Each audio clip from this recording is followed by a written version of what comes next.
Say, Shane, what's that? I see you setting all your podcast gear up again. What are you doing? Well, time for another episode of Jive with me. We have some fun, it's so fancy free. It's heavy metal news, giving you the blues, never does. Just another podcast for me. Well, that's just something else. How does one do a podcast as good as yours does? It's very simple. Heavy metal is the key. Heavy metal fun for me. Heavy metal good times and heavy metal good time news.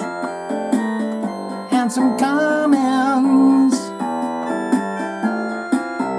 Heavy metal news, I said it so you understand in the intro that it's heavy metal news podcast. Yes, indeed. Heavy metal, you say, Shane? Is that what you're up to in these damn things that you do every damn week? Is heavy metal news? I would have never got that for the podcast, but it's still fun. Thank you, little buddy. Tune in, have a good time with me and a couple of friends, cause we jive.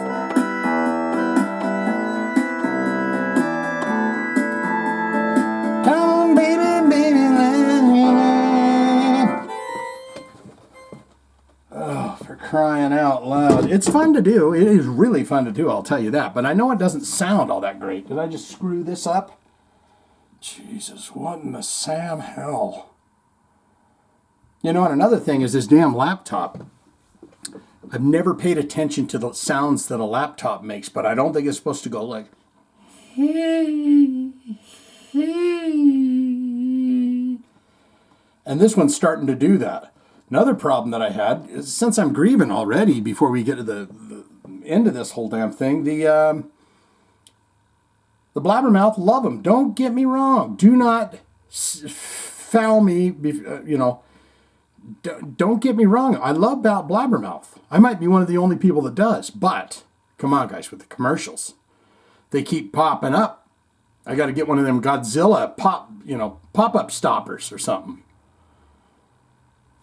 Welcome one and all back to another fine, fantastic, and delicious episode 165 of Jive Talkin with Shane Diablo. I thought this was the 165, but it's not. It is, but I thought the last one was. I need a sip.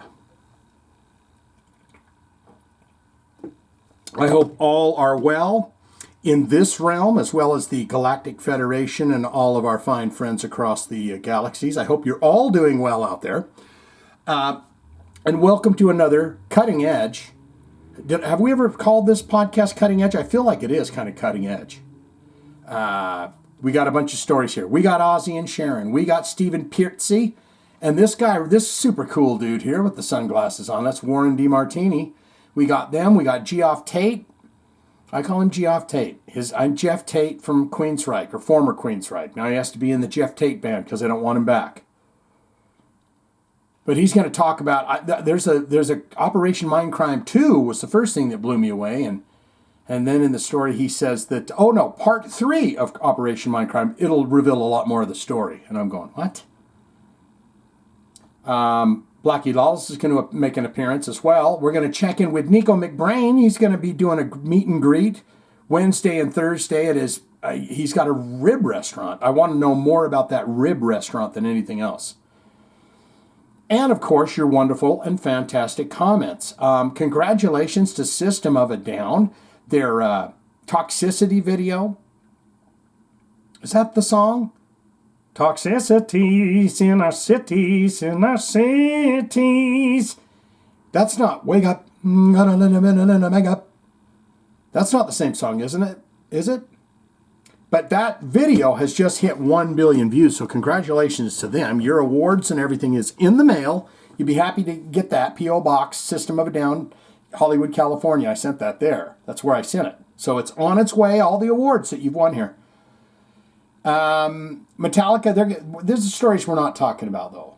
Is Metallica, they're going to pay tribute to Marianne Faithfull, and the only reason I bring that up is because I'd like you to get in the comments and tell me that name sounds very familiar to me. And my first inclination of Marianne Faithfull was she's either a singer And this could have played with Metallica. It could play either way. She's either a singer or she was the first official pornography actress who did Deep Throat. Because I'm like, Marianne Faithfull, that sounds like that Best Little Whorehouse porno movies. Remember the guy I told you about that you had to get in his trunk to get the porno movies back in the day? That's how far I go back.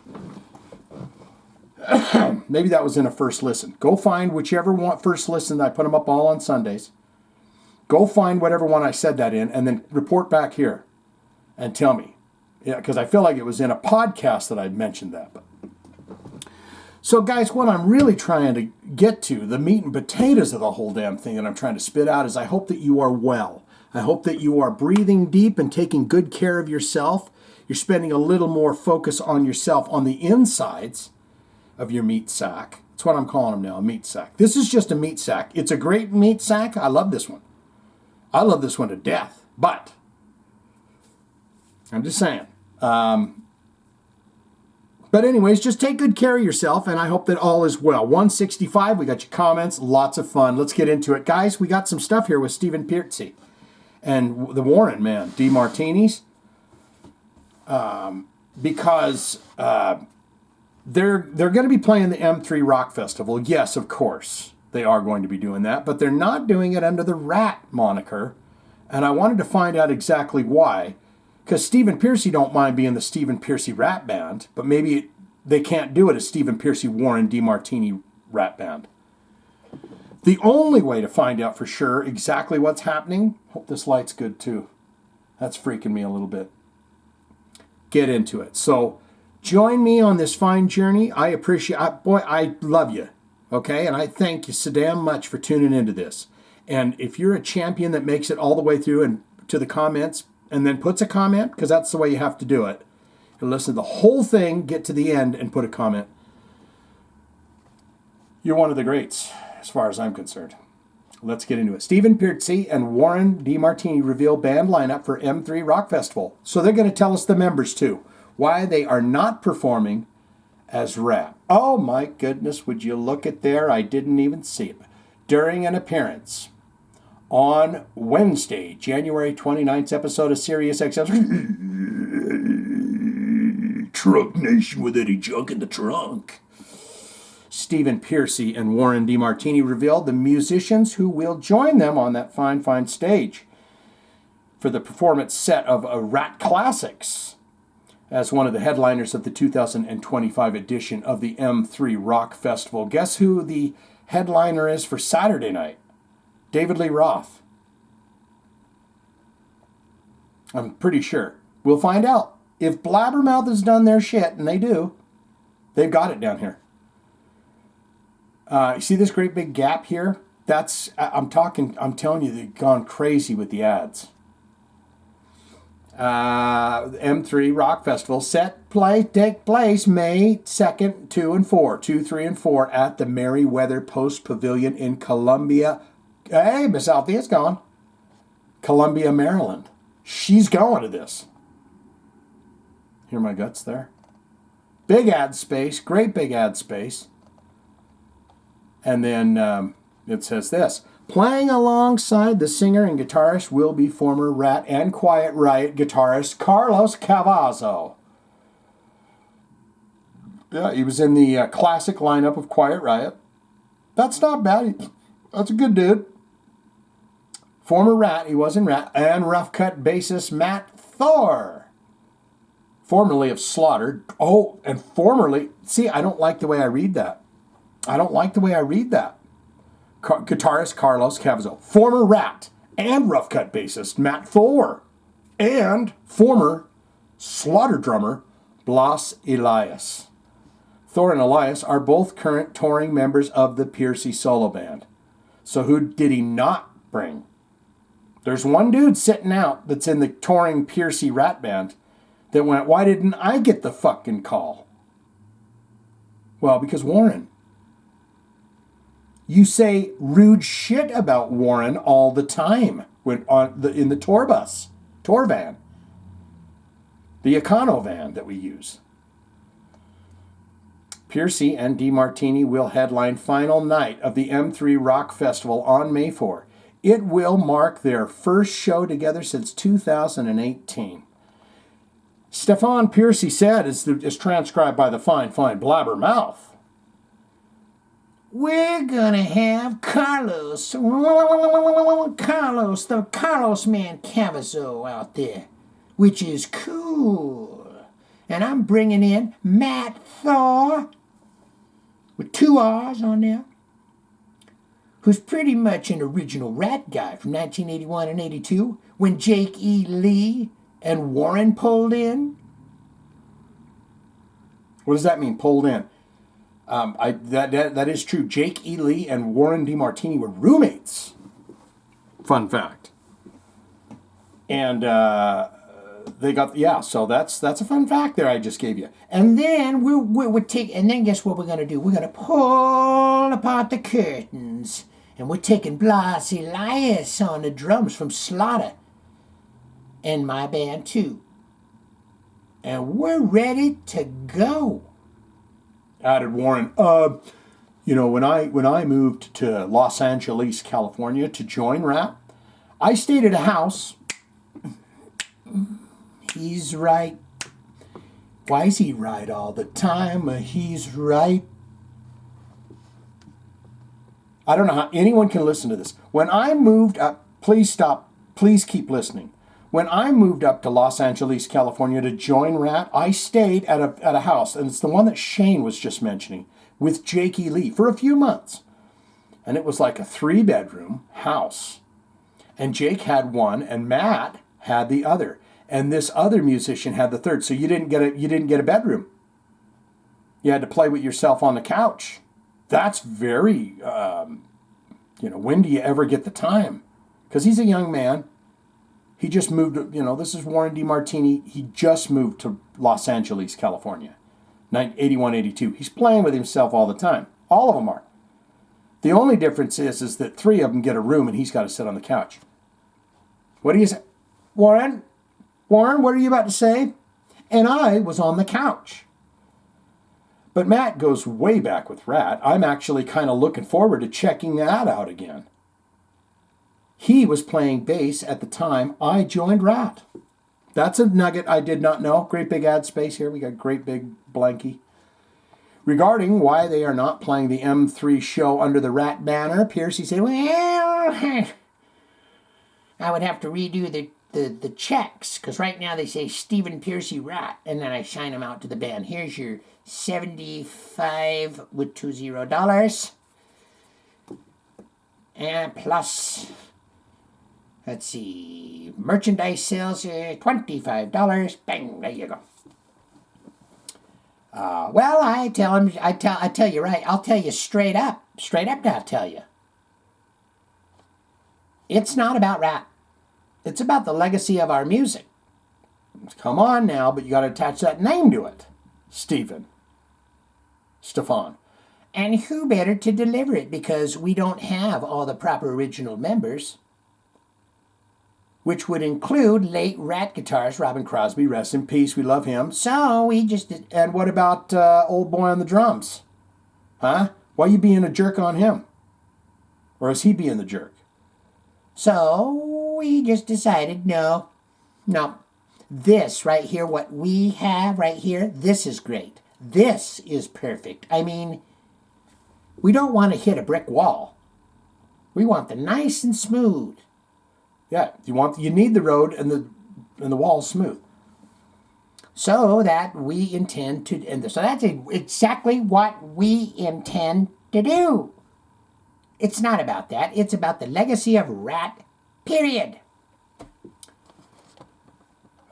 Anybody ever watch Venture Brothers? I feel like I just channeled the what's his name? The Monarch? Is that who Stephen Pearcy really is the Monarch from Venture Brothers? De Martini went on to say he is open to playing more shows. You hear my guts going crazy? It's because I'm on a diet. I haven't been eating. I've been cutting back. No more candy either.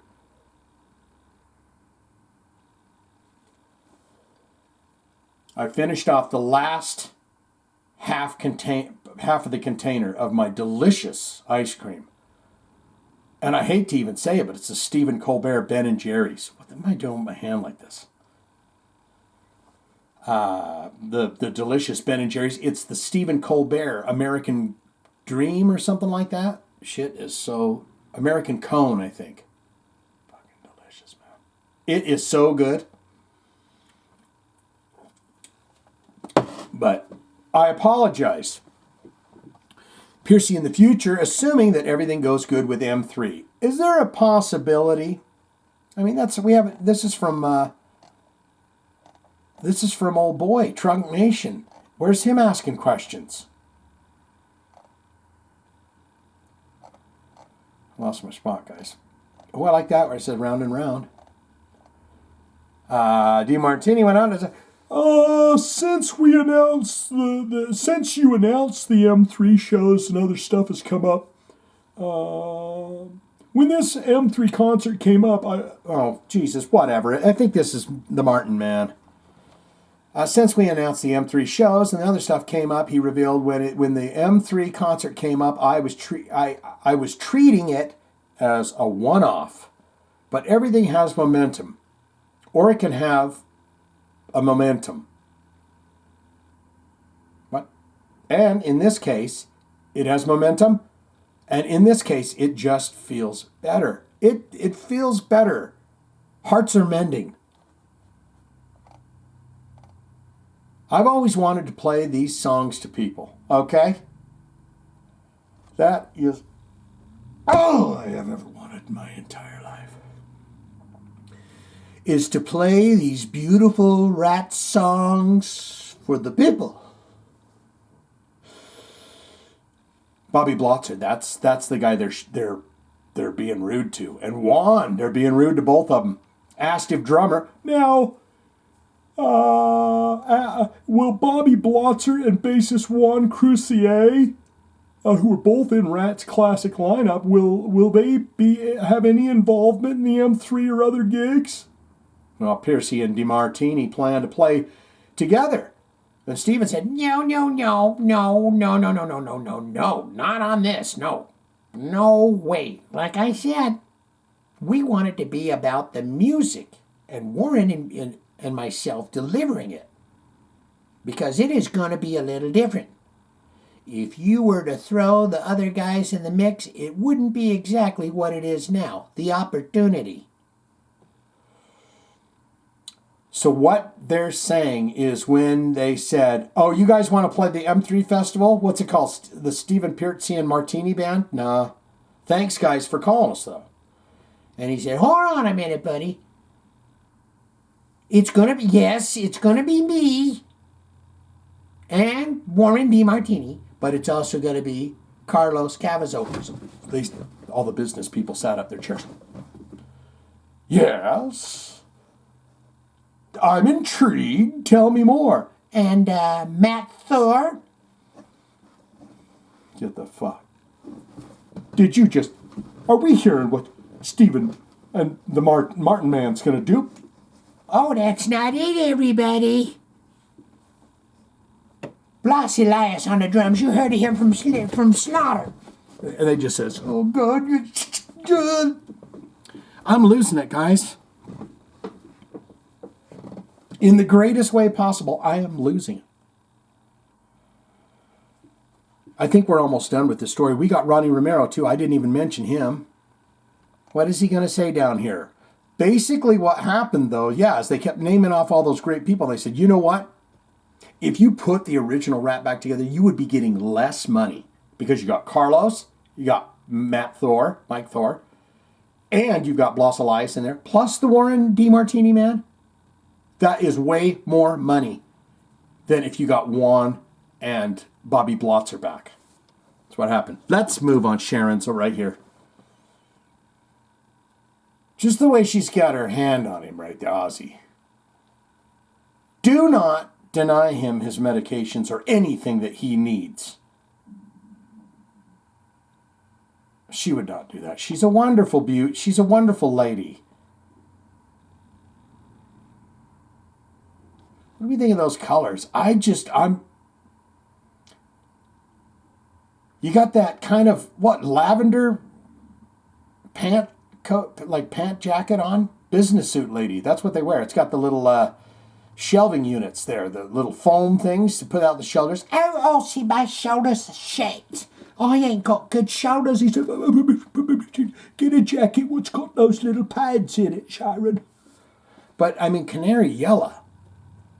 That's almost one of old Yngwie's, the color of his guitars that he likes. But and I mean, no, this right here is not any kind of what I'm doing with the little mousy thing. But I'm just feeling weird about those. I'd like anyone that has any kind of fashion sense to get down there and tell me.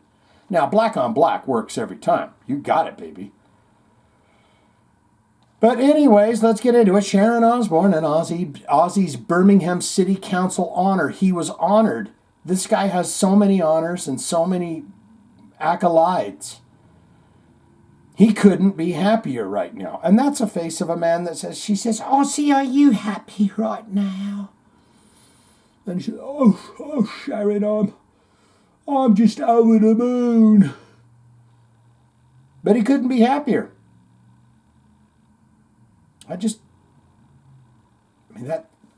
gotta move it up. That outfit is really throwing me for a loop, and I've never thought of myself as a fashionista before. Why do I feel like I'm just ahead? I'm just going to be ahead in this damn thing.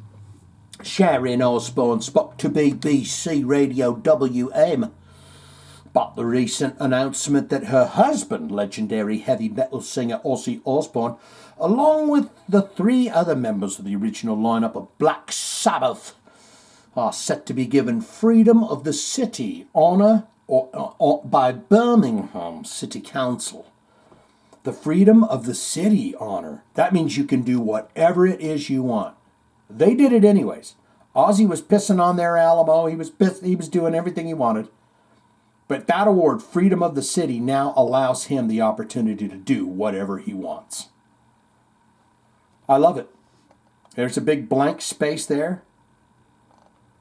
Honorary title of the city freeman is awarded to people recognition of their service to the city, and is one of the oldest tradition ceremonies in the country. As Sharon said, Ozzy was well, you heard him just a moment ago, and he said he was over the moon. It means a lot to him to be recognised by his home. He couldn't be happier right now. It's come at a great time for him. Speaking about what Birmingham meant to Ozzy Osbourne, the hard-rocking, why he eats the heads off of bats and such, Sharon said, It's who Ozzy is, don't you know that? He's never ever been one of those people who, when you get fame, you try and pretend to be something you're not. He's just Ozzy from Brum. That's me little Ozzy from Brum. I squeeze his bum. He's from Brum. Squeeze the bum. If she's never done that to him, she needs to do it immediately. Ozzy, get over here. Oh, you've just gotten out of the shower. Let's see your little bum cheeks. Ozzy from Brum, he pinches bum, he's from Brum, pinch it. If anyone can listen to this after that, what just happened there's something wrong with you.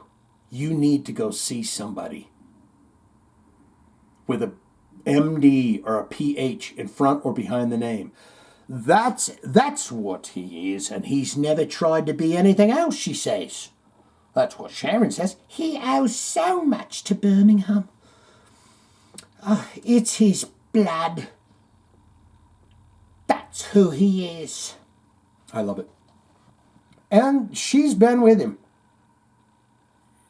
Bless her heart. He's got to be a handful to be around.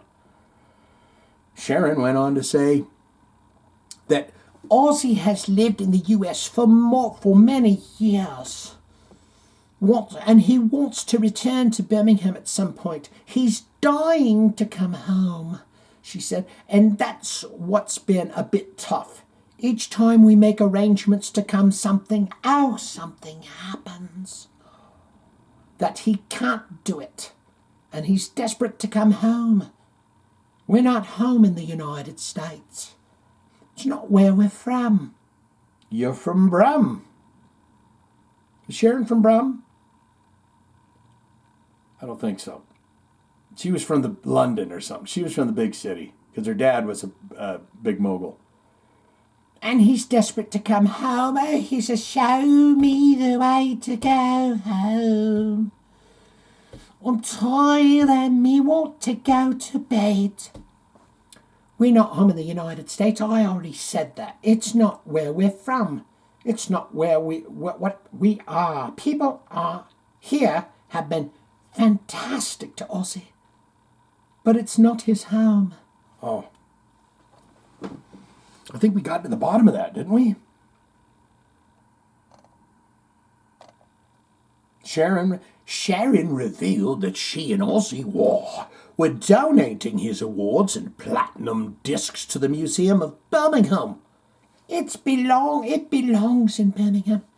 It needs to stay in Birmingham.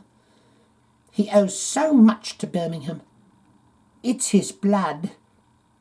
His sweet, sweet blood. That's who he is. If he'd was born. I didn't make that up. She said that. If was born anywhere else, he wouldn't be from Brum. He wouldn't be the story that is today. So he totally embraces his history and what Birmingham means to him. Does Ozzy have anything to say about the wonderful accolades that he gets? Or is she just going to say it for him? Black Sabbath has sold over 75 million albums worldwide and were inducted into the Rock and Roll Hall of Fame in 2006, awarded a Lifetime Ivor Novello Songwriting Award in 2015, and were presented with a Grammy Lifetime Achievement Award in 2019. The band has a star on the Broad Street Walk of Stars, along individual stars in their own right, together with a bench in their honor. All right, we're done with that. Ronnie? Sharon, don't... This was a rush job. She's usually wearing gothic stuff, though, isn't she? I mean, most of the time, she was just like, oh, what is this, Aussie? It's for me awards in Birmingham. She's like, oh, for Christ's sakes, let me find something to put on. I'll grab this canary yellow and put on me nice business jacket. All right, let's moving on. Here we go. Ronnie, look at that guy. See, where's the ads? Anytime you do anything, it's like ad crazy. Doesn't he look like some kind of barbarian? Barbarian warrior? Maybe a wrestler? Is he related to that wrestler named Romero? Well, what's that guy's name? Is that the wrestler? I need a drink.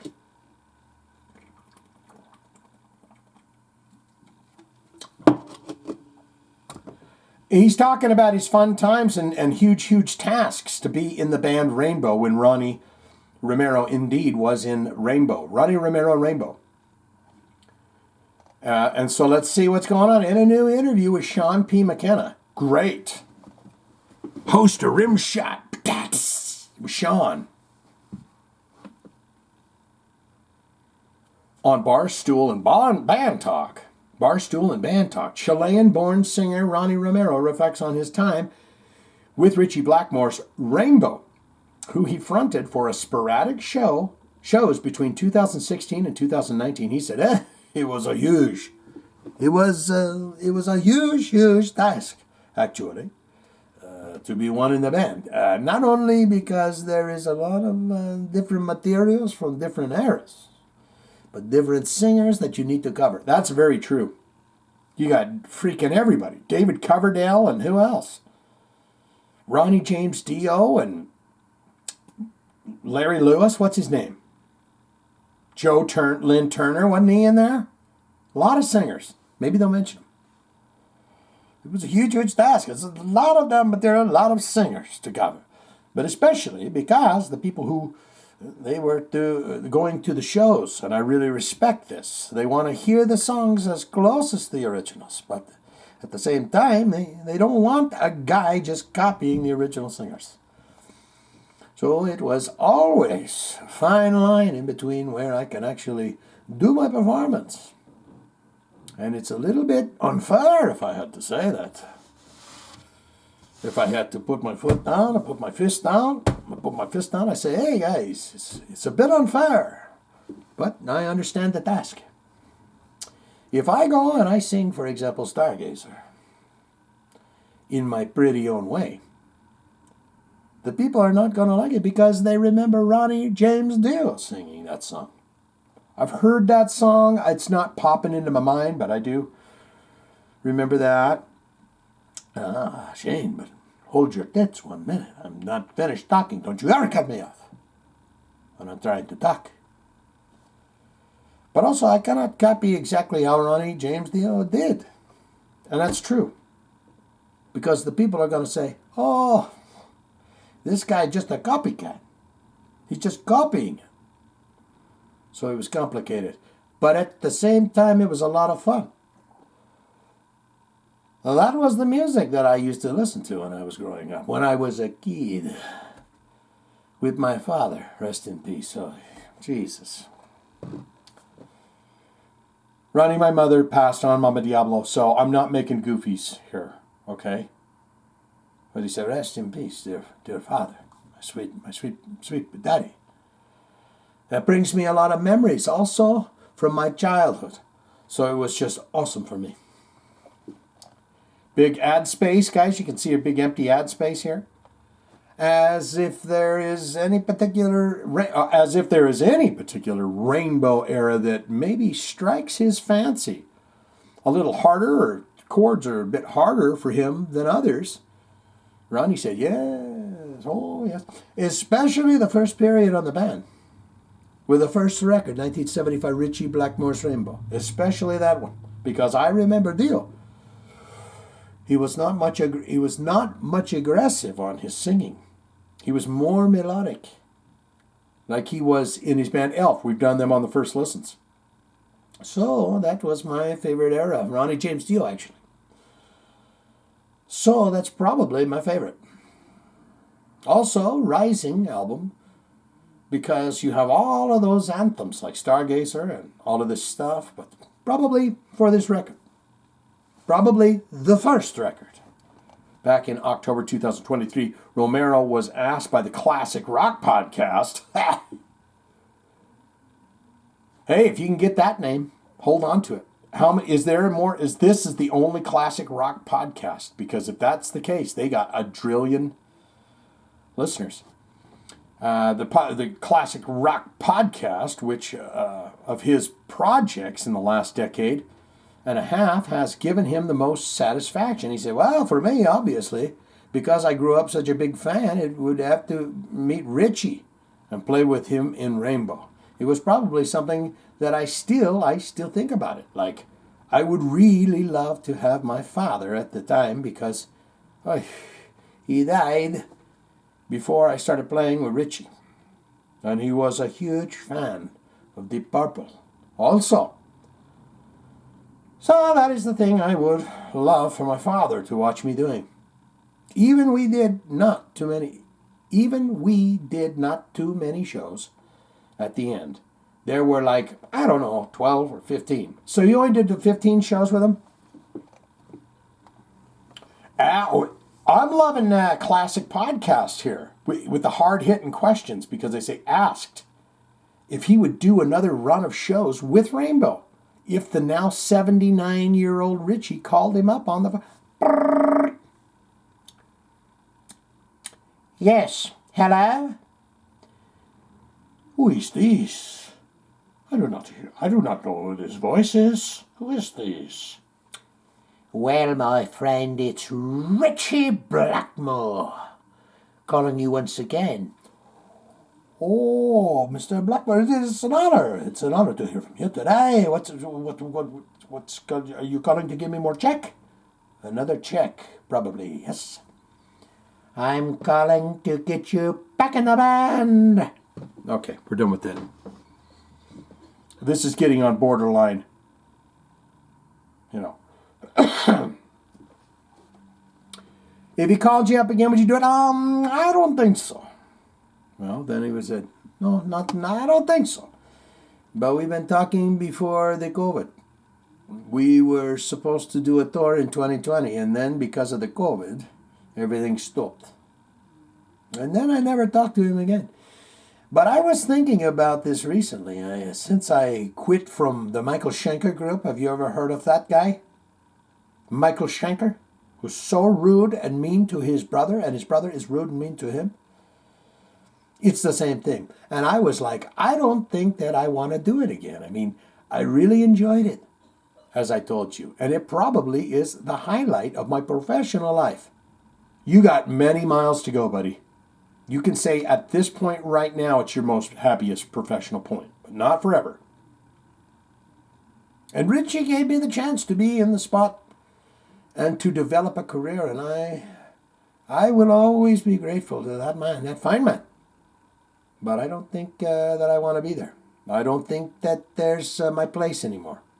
With all due respect, obviously, I think I really want to face my career from now on in the way that I'm doing now, just putting my name on the front and trying to do my own stuff. Ba-da-ba-ba-ba. He's doing it. I love it.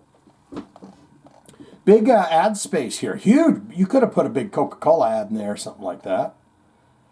I think we're done with Ronnie. Ron, we love you. Look at this guy. That's a man that says, I do not think you want to steal my wallet, my friend. I do not believe that that will be the best choice for you if you reach into my back pocket where my pocket is clearly open and you see that wallet sitting there with a couple of dollar bills, just $100 bills, just tickling the air, the crisp air. I do not think you want to grab that wallet, my friend. I do not think so. I think that would be a very bad idea for you. Geoff Tate. And we're going to get to the bottom of this. Remember at the beginning of this damn thing when I told you... Oh, we got Blackie Lawless too. I forgot about that. That he's doing a Mindcrime 3. Can you guys get in the comments and tell me what the hell's going on with all of that? I thought we zipped that up. There's my guts again.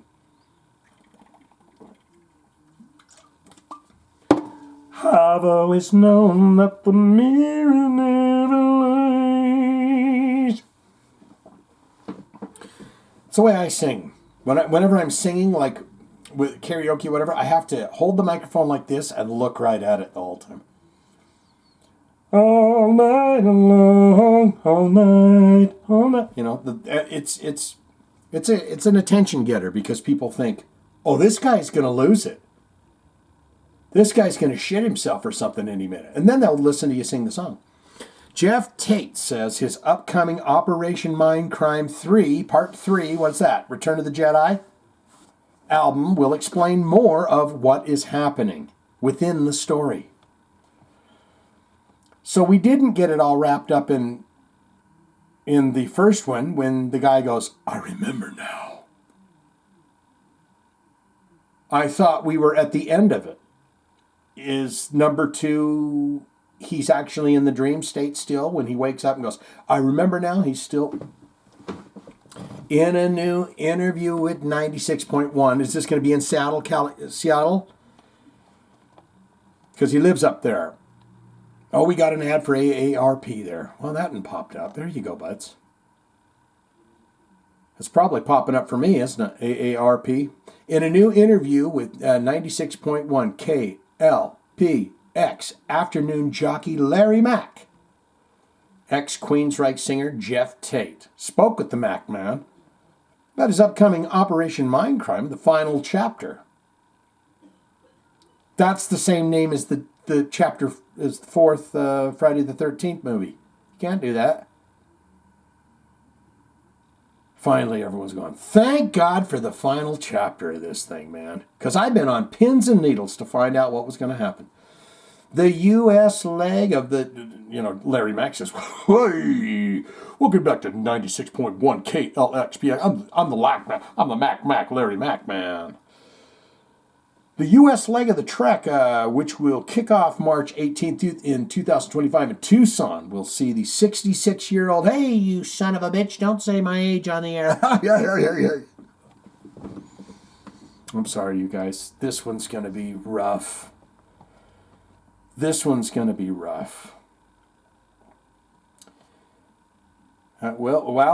see the 66-year-old vocalist perform the band's classic Operation Mindcrime album in its entirety for the last time, dare I say. Sadly, dare I say.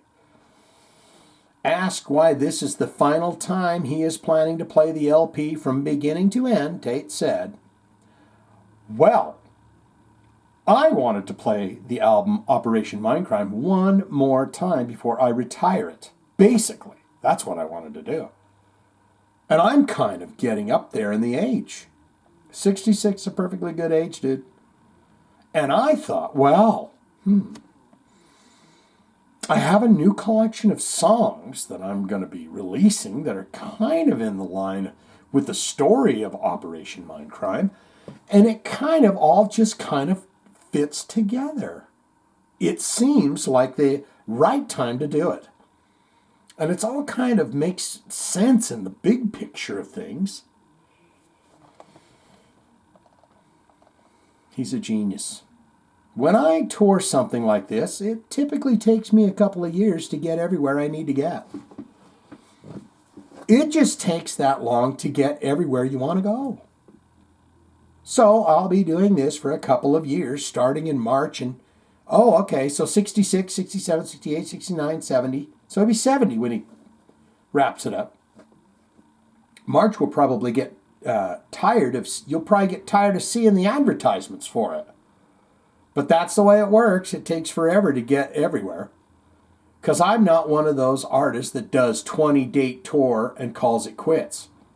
I'm not going to name names, but Eric Gronwall comes to mind. Because he wanted to do 2 weeks on, 1 week off.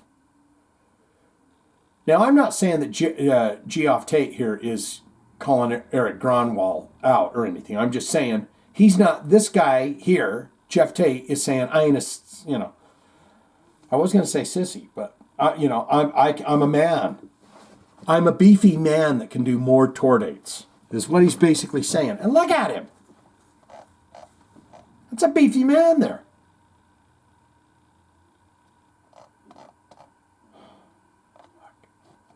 When I tour something like this, it typically takes a couple years. Yeah. 20 dates. What? Asked about the upcoming third and final chapter in this classic, in this amazing classic Operation Mindcrime album series. Well, Tate, I wouldn't call it a sequel. I would not call it a sequel. I'd call it a continuation of the story. Okay. So something happened at the end of Operation Mindcrime 2. What he's basically saying here, guys, is Operation Mindcrime hit us. It rocked us. The guy says, I remember now. There's a sequel. You got to ask Mike Buchanan about this. He knows about sequels. That's taking place right after the fact. The guy says, I remember now. Whatever happens at the end of Operation Mindcrime 2, at the very end of that, all he's saying now is that it's just kind of a continuation of a story. So it's not necessarily wrapped up into the cabal that is 1 and 2. We're doing it kind of an interesting way, if you don't mind me saying. We're not going to release an album, so to speak, right off the bat. We're going to release the album once all the songs are released. I like that. He's going to do single, single, single. Kind of like Opeth. Didn't they do that with the last album? Or did they just do like 2 or 3 or 4? If that makes sense. It does to me, Jeff. Thank you for that. We're going to release a song a month over every quarter. And then when it's all finished, we're going to do a special presentation with all of the songs included. That is why this man right here is a genius. Let's take a look at this beard he's got going on here. You know, and I think someone brought it to my attention that my shit's crooked too. But it's not really crooked. It's that my hair wants to go that way. You see? Because if I bring it all over, and I got to trim that down again, this is ridiculous. But you see, it's perfect. This is good too. What he's got going on here is good too. I was concerned for a moment. It's the way he's kind of biting his back cheek there that's making it look like not a perfect oval. Do you see how he's biting his lip? Let's get into Blackie Lawless here. This is very quick. We're going to learn about Nicko McBrain's rib place, and then we're going to get into your comments. But Blackie Lawless, he says, "Oh, you will be overjoyed at the fact that we are indeed heading back out on a North American tour." He's very happy about it. He's doing album 1 Alive. Terrible, kind of a terrible name. You could have called it Fuck Like a Beast Tour. No, you couldn't have called it that. You could have called it the I Want to Be Somebody 2 tour. Because was there ever a tour called I Want to Be Somebody? So get in the comments right now and tell me if you think I Want to Be Somebody tour or album 1 Alive is better.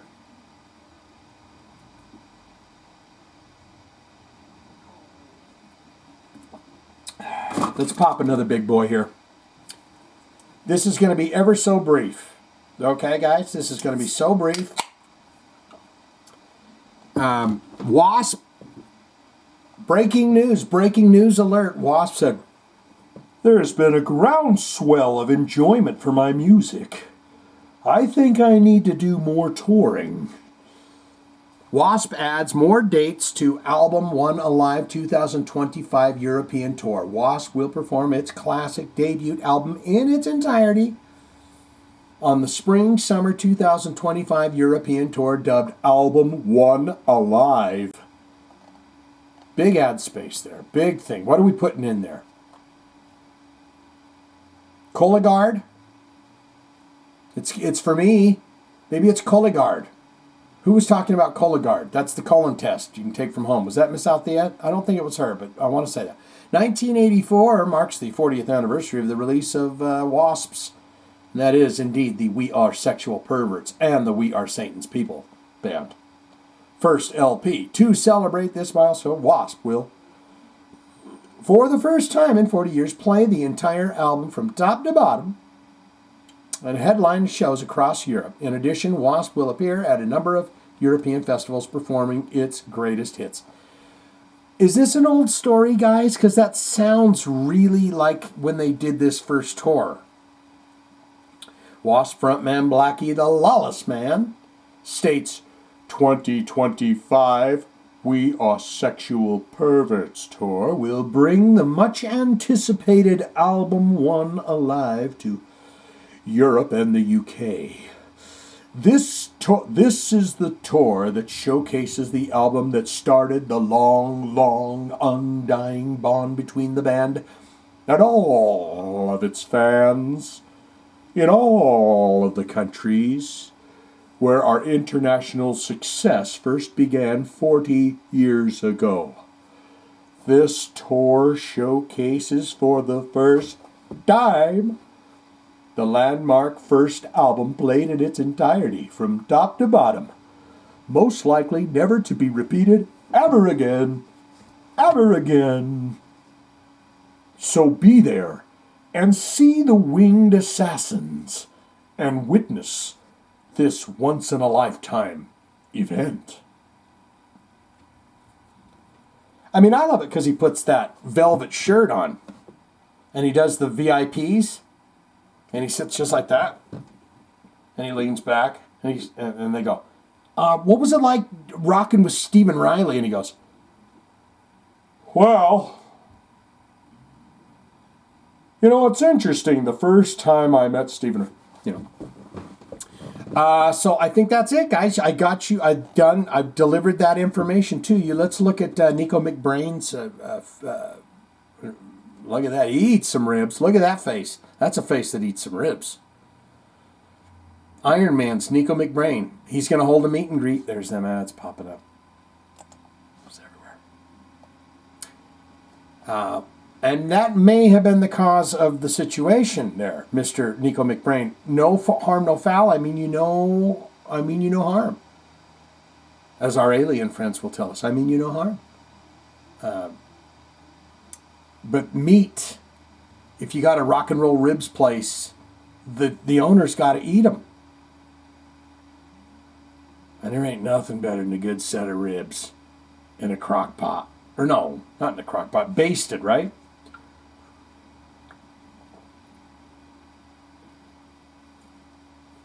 Someone's probably want to spank my bare ass with a cat and nine tails right now for saying, did he just say he puts his fucking ribs in a crock pot? Yeah, I did it once. Guys, this might be already old news. Fake, or not fake news, but old news. Iron Maiden drummer Nicko McBrain will hold a meet and greet on Wednesday, January 29th at 3 p.m. to 6 p.m. What, he can put lots of ribs in there for... Oh, that's 3 hours he could eat ribs.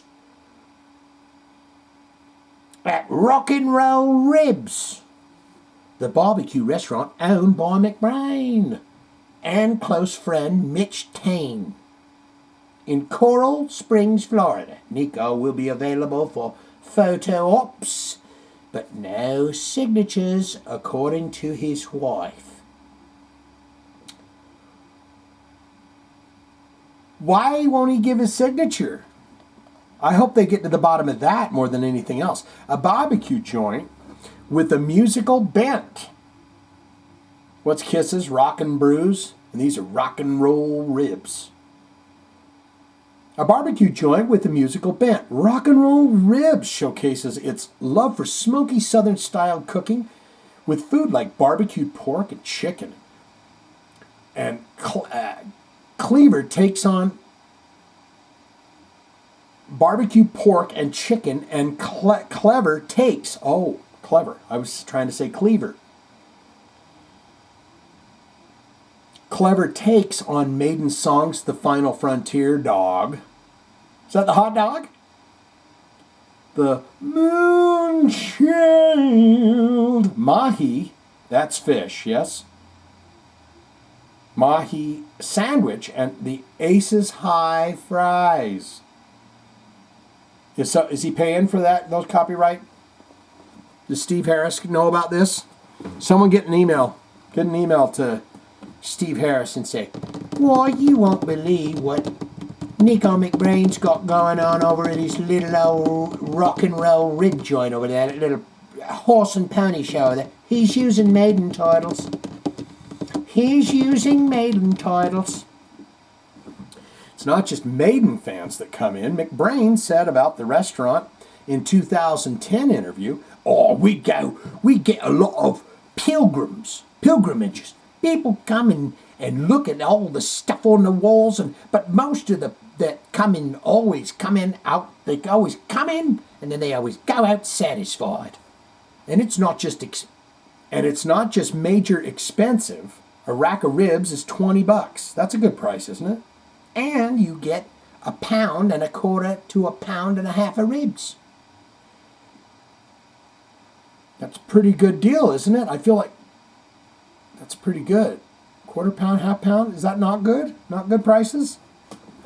I'm not up on my rib prices.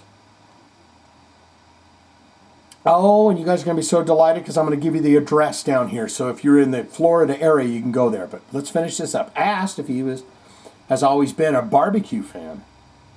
Have you always... Now, let me ask you something, McBrain. You mind if I call you McBrain? It's kind of a cool name. Have you always been a barbecue kind of fan?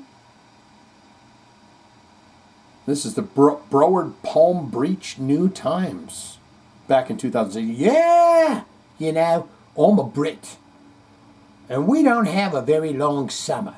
It's very few and far between people get out and do a barbie in the backyard. Touring around America, I always used to love buying a rack of baby back ribs, some coleslaw and a French fries, go along on the side, and that was my main barbecue experience, the baby backs. And then all of a sudden a friend of mine taught me how to make the ribs in a crock pot. We make them in the restaurant. I started to make some sauce. Well, I took a few ingredients and I squirted a little bit of this and a little bit of that, and I kind of came up with my own sauce. And it was very successful and people liked it. And that's where rock and roll ribs was born. Really. It was a dream we had, and it finally came into fruition. Well, I've got to be honest, it's not a business that's making a lot of money for us. But we make a lot of people smile, and a lot of people happy. And I'm very happy. He is a very happy guy. He's a delight.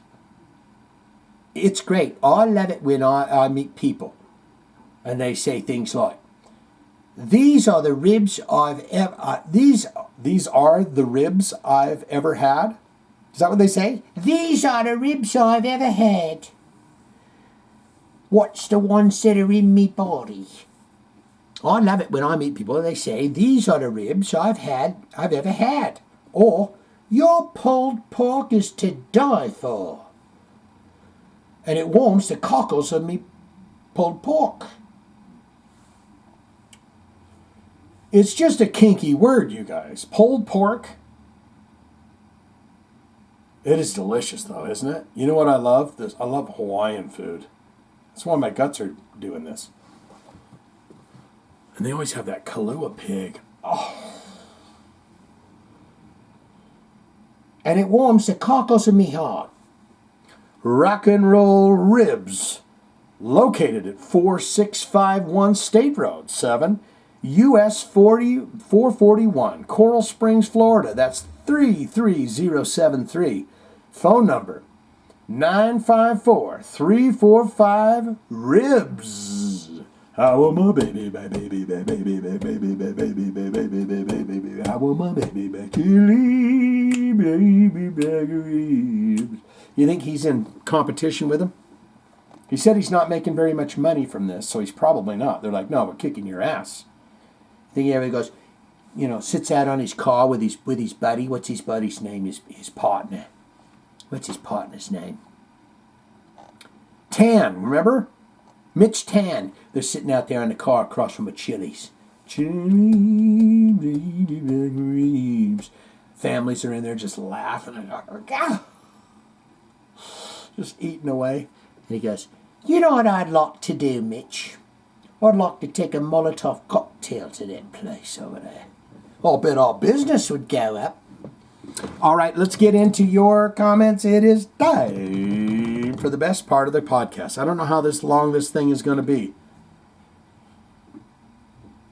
I feel like I'm humming along nicely on it, though. Let's go. We got you all set up. This is the point in the podcast where we get to your feedback, and I thank you so much for it, and I love it. In the number one slot we have here, with his movies that were bad but we love them anyways, Mike Buchanan, 69er Man, As I Previously Written. Why is this so short? Okay, so wait a minute. Before I read any more, in the last episode we did the movie. Or the episode before that we did the movie. This last episode he did Doll Man. And this is the third part to the trilogy. I know he's going to say all this stuff, but I like to pretend I'm remembering things. As I have previously written in previous Jive Talking videos, this week's movies that are bad, but we love them anyways, has ties into Doll Man and Bad Channels. That was the first one. I give to you Demonic Toys, 1992. Next week, I will bring all three movies together in one grand sequel. Stay tuned. Wow. He's going to do the threading of the thing. And as all things full moon, there are a trilogy of spin-offs featuring Baby Oopsie. I'll leave you to watch those on your own, baby. Oopsie. I can walk, I can talk, I can even shit my pants. Oopsie daisy. The titular toy, okay. The titular toys torment a lady cop, a baddie, a delivery boy, a teen runaway who are locked in a warehouse. I'm already in. If they're locked into a location, I like that. The Chicago metal band Joker plays as the delivery boy takes chicken to the security guy. A bad demon spirit disguised as a boy controls the toys, which bite, claw, and even shoot the captive humans. A Charles Band film. This is definitely above average for full moon fare. Though it does meander towards the end, the grandmother giving away her ugly dead baby grandson for a Halloween treat, I gotta watch it now, was pretty funny, and the air duct scene were suspenseful. Influenced by Child's Play, even more than the Puppet Master series. Grab your favorite beverage, sit in your favorite chair, pop some popcorn, and press play. First, sorry for the loss of your friend Shane. It totally sucks losing a loved one. Which brings me to this. My mom passed away Wednesday morning. I'll be going offline for a while.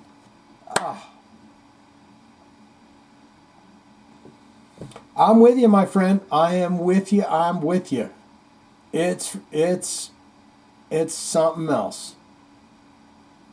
You take care of yourself, okay? And whenever you're damn ready to come tying things back together again, tying those movies together, then you make it so. There's your heart, my friend. I'd give you a thumbs up too, but then that's going to look like I'm giving you a thumbs up for your mom passed away, and I will not do that. The heart's perfectly fine.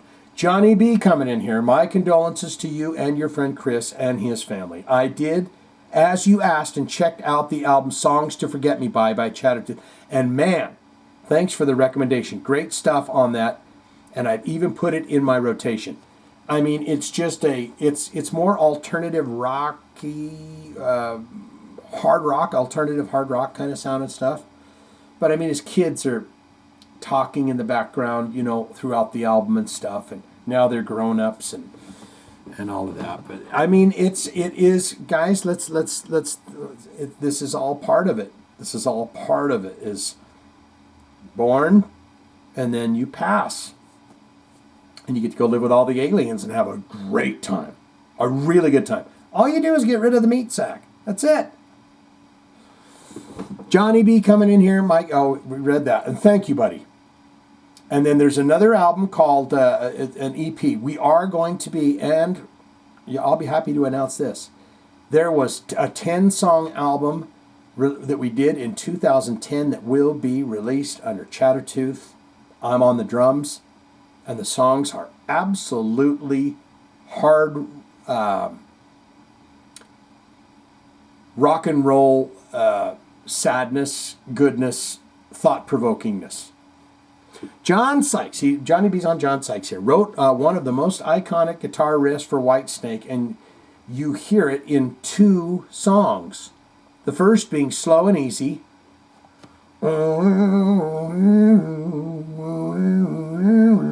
Whatever. And the second one being Still of the Night. It is true. It's that little 5-note melody that you hum without even knowing it. Is it?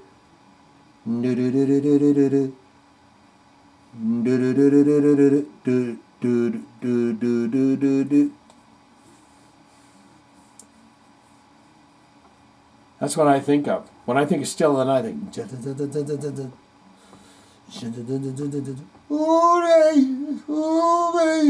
whatever he says.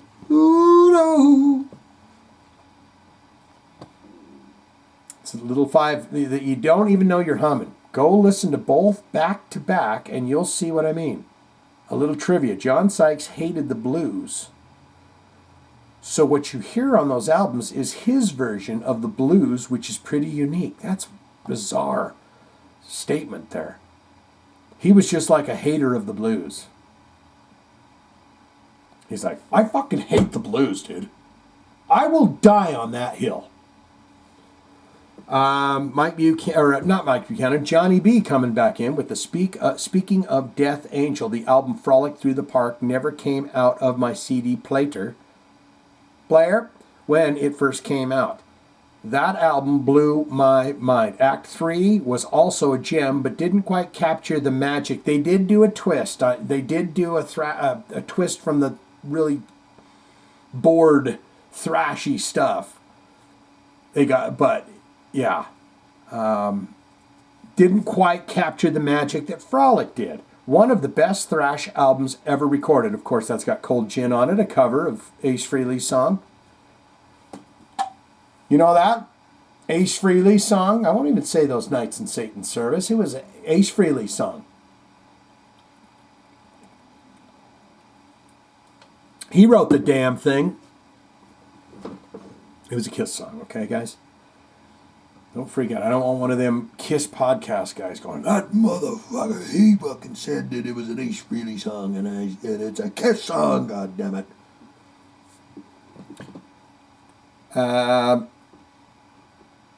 Okay, Johnny B says, did you happen to catch the News Nation egg crash retrieval footage? I did, yeah. I'm not sure about all that hubbub. The jury's still out. I don't know about. All I know is what I can confirm. That thing I don't know, because it was a weird video shot of like a grappling hook or something grabbing that thing. The thing that I would like to know, if you've heard, is the alleged interview from the United Nations with the guy that was supposedly in the box next to the egg. Have you heard that?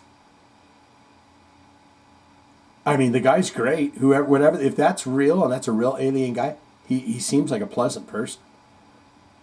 He's like, would you, and the human right away is going, tell us about technology. Tell us about technology. He's like, I would not do that. Why would you give a child a weapon? First, you must evolve. Then we will talk technology. I'm like, where you sign me up? Where is it? Where's the ramp to get on the ship? I'm going. I'm just out of it today, guys. I've got a lot of pent up energy. There was some other footage released shortly after that looked legit, but you really have to be careful when you watch this stuff. And who to believe? Yeah. Jeremy Corbell, that's that clean cut. He's kind of a metrosexual, I think they used to call him. You know those guys that they got the clean cut hairdo and the perfectly shrined beard and like a little vest and a jacket and a tie, and they got the best looking alligator shoes on and the really tight jeans. You know, he's one of those. I think it's a metrosexual. They just make sure they take care of themselves.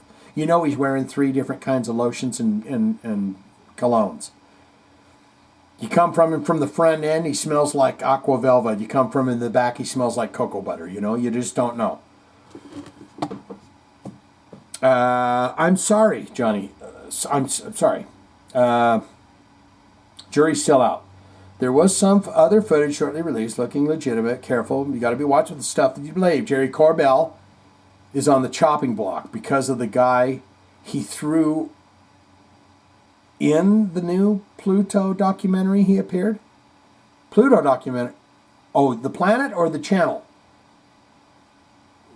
A lot of Jeremy Corbell shits on the Pluto channel, if I'm being honest with you.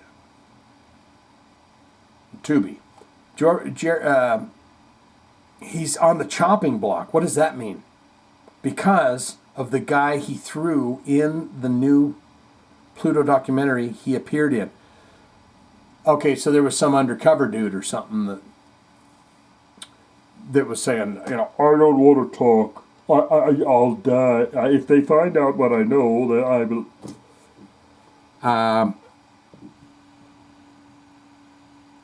I'm finishing this up without comment. That's about it for me this week. Killer Podcast yet again, Shano. You just keep delivering the goods. Thank you for that. Until next time, keep looking up. Keep asking questions. Oh, dude, that's a tagline. That's yours. You know, Mike B's got his. Johnny B's got his. What is it? Keep looking up. Keep asking questions. Always got a PS here. The OnlyFans segment had me cracking up. Lorraine Lewis should probably rethink that idea. Maybe concentrate on making some quality music that isn't, I'm going to say that isn't watered down fashion rock. Please don't show us your grandma goodies, Lorraine. There's a lot of people that would like to see. There might even be a website called Grandma's Goodies. There you go. There's your heart. Oh, Beata coming in there, and there's a little heart, and a rose for me, and another heart for me, and another rose for me. Thank you. Miss Althea coming in here. I said that very under-energized, didn't I? I see OnlyFans in here, what she said. Oh boy, I can't wait. Miss Althea coming in. Dump Truck Fool says she is coming in with a very short list this week, and I can tell. That's all right. People have lives and things to do. First and foremost, I am so sorry for the loss of Chris. You are honoring him by keeping his music alive. I, for one, will definitely be checking it out. Rest in peace. Yeah. He's just a... I swear he was a Palladian. Nordic type. Because he had really blonde hair. Big smile. But he grew the beard, but like the Viking one. But it was thin. You know, it wasn't one of them big bulky things, but it was always braided. And it went down to about his belly button. You know, just a kick back, laid back. Sandals. This guy was in sandals and camo shorts year round. Miss Althea on Lorraine Lewis. I love her, and Den has known her for years, but considering what OnlyFans is primarily known and used for, I do not agree with or support her decision with this venture. This is all I will say about that. Yeah, it's a kinky website, and you go there, and you can. I'm pretty sure you can find what you're looking for. If you're a footman, if you're I don't know, you're a footman, hips man. You know, the hips don't lie. Whatever you're into, you know. Miss Althea on John Sykes. I was floored by the news of his passing. He was an amazing player. But unfortunately, I was not a fan of any bands he was in except for Thin Lizzy. Hope he and Phil Lynott are having a nice reunion jam up there in rock and roll heaven. There's a guess who just got back today? Been a while, that boy John Sykes been away. Hadn't changed that much to say, but I still think that cat was crazy. I used to pump that song on every Friday.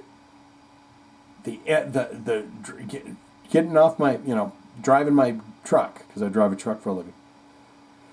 On the freeway, heading back to park the truck.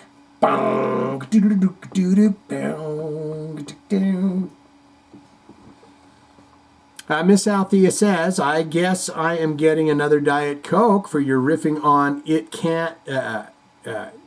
It Can Happen by Yes, that is correct. Not one of my favorite songs by not one of my favorite bands. Sorry. I love that record. I don't know what it is. 90210. Whatever it is. That has Owner of a Lonely Heart on it and all that. Sometimes they get off in the weeds with the progressive stuff, but that's like a straightforward 80s rock album that I like. There you go, Miss Althea. Well done. And, we've got a newcomer here. Palais. I'm going to say Palais.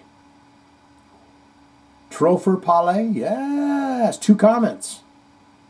Sir, today I am proud to say that you will be getting a heart.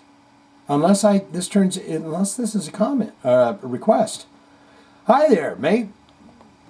And I figured that right out right away. Saw an old reaction to Heat. Just wanted to tell you that the singer in that band, Eric Gronwall, has his own YouTube channel. You should really check that out. He is freaking unbelievable.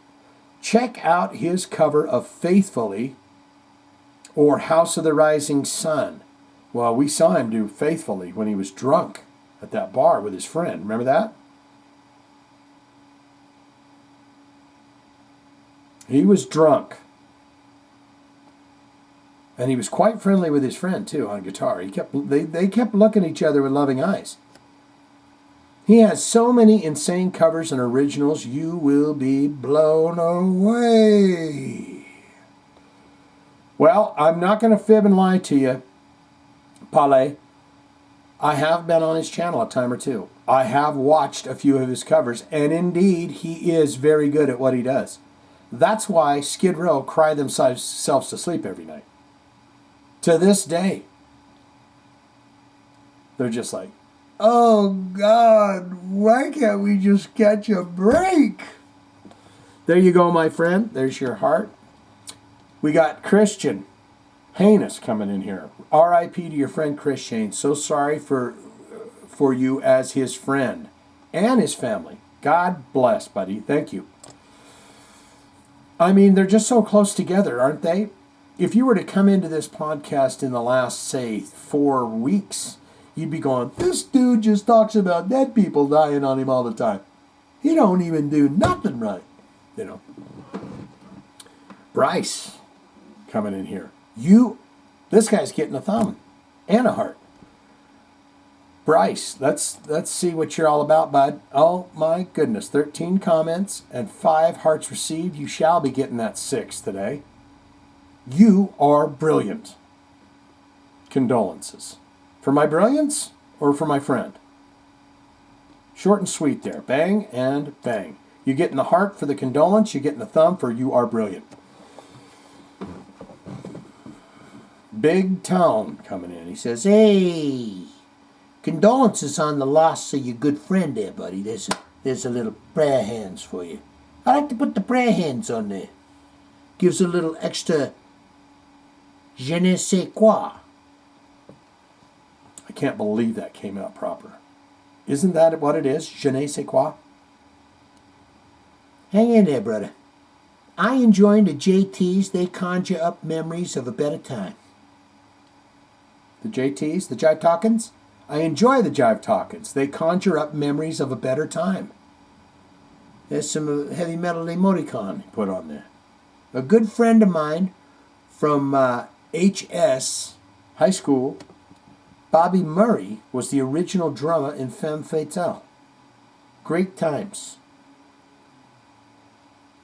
Big Town, are you leaving something out?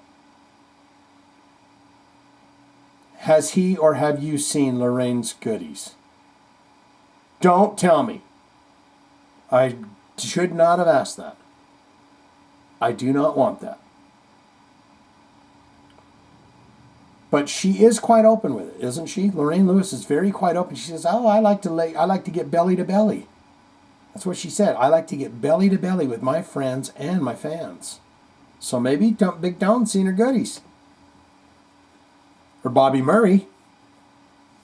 Great times. Rock on, Shane. Hey, rock on, Shane. And another heavy metal emoticons. Very good, guys. Very good. Very fine.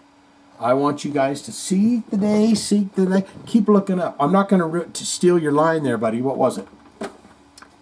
What was it, Johnny B? Your line. I'm not going to do the tagline. But keep on looking up. Keep on looking on the up and up. That's what I'm going to say. Maybe keep on looking up on the up and up, because maybe something might be tinkling in your eyes if you keep on the up and looking around. And a good positive vibrations. That's what I'm finding. You know, one of the greatest things that I ever did was I just cut all media out. All politics, all everything out. Done. This brain only takes in fun. No fear, the year of no fear. This brain only takes in fun. And man, I'll tell you what. I feel like my blood pressure has gone down 5 degrees. Someone's gone,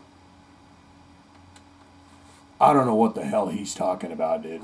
His blood pressure is probably through the roof. And I'm an MD. What did I do? Just turn that off. Let's get it. I want a song, guys. I got to just get out on a song. I know you guys are just like, Jesus, this guy.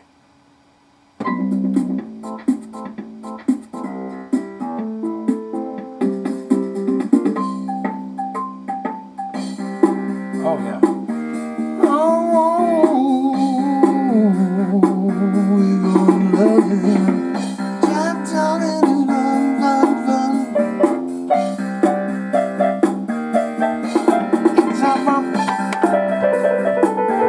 Wish my fingers worked a little better.